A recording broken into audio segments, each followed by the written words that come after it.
বন্ধুরা, তো দেখো আমি রাতের ডিনার নিয়ে চলে এসেছি। তো আমি আমার মা খাবো আর মিষ্টি সোনাও খাচ্ছে। তো চলো কি রান্না করেছি তোমাকে দেখাই। এই দেখো, এটা বলো তো কি?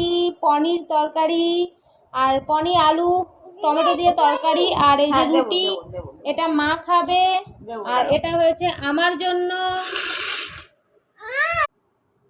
তো দেখো কত সুন্দর হয়েছে দেখতে। আজকে আমার বর ভীষণ খুশি হয়ে যাবে, কারণ তরকারিটা আজকে সত্যিই সুন্দর হয়েছে আর রাতে পুরো জমে যাবে।